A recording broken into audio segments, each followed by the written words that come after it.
So how I set up my altar is I try to balance it with earth, air, fire, water elements. And today I'm using this chiastolite.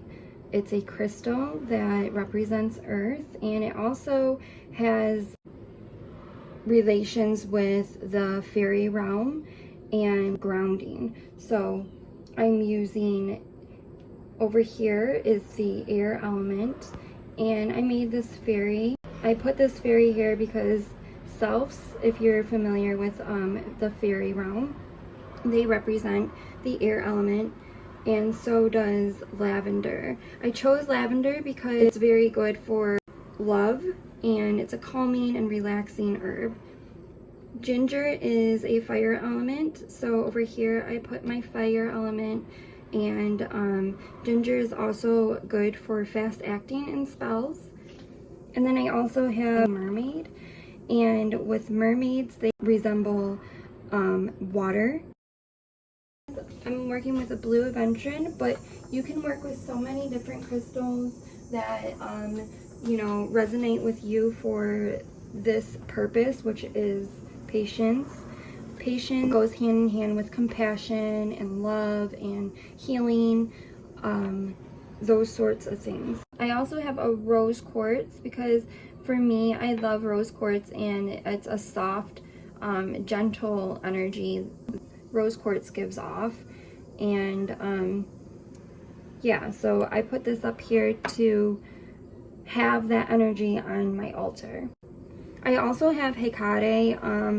I've worked with Hecate before, and I've had great success with her. So she is one of the goddesses that I work with. What I did is I put the herb of yarrow and burdock around my light blue candle. Light blue for me represents self-growth and peace and tranquility. So I went ahead and put that here, and I picked this up from the thrift store, and I'm gonna put moon water in here because right now we're working with the water elements. Before I had put the herbs on my candle, I used the rollerball oil for Let Love In that I had created. It's specifically for your heart chakra. So what I do is I use the oils to anoint the candles, so you can do it that way, or you can just go ahead and use stuff like jasmine and other oils, that maybe like rose oil, if you want to do it that way. This is just the way that I do it. So the first thing that I do is I protect myself by cleansing my space, and I use sage usually.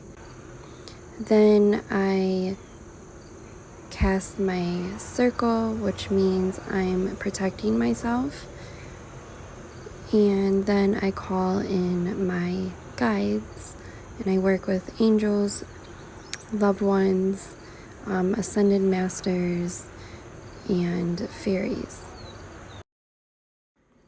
With this particular spell, I chose to work with a lot of water elements and air elements. The reason being is because personally I am a Leo and I have a lot of fire energy,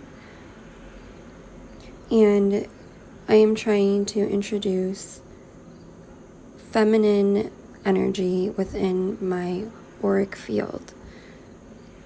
So the blend consists of apple mint, lemon balm, catnip, and lavender.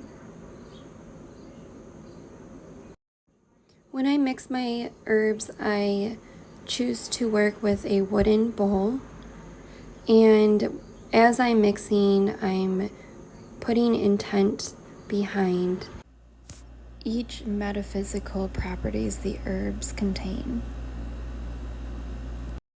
So for example, if I'm ready to call on the energies when I'm doing my altar work during the spell or during my mixing, I can say I call on the energies of banishment from this yarrow.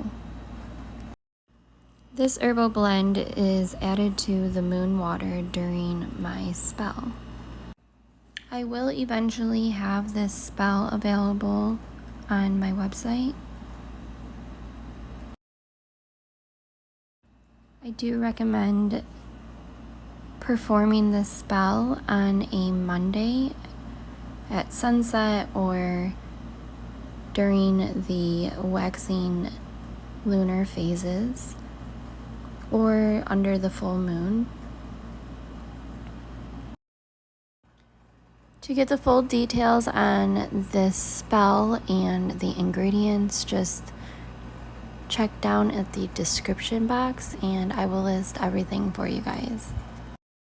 These are the books that I recommend. It is Spellcrafting by Erin Murphy Hiscock.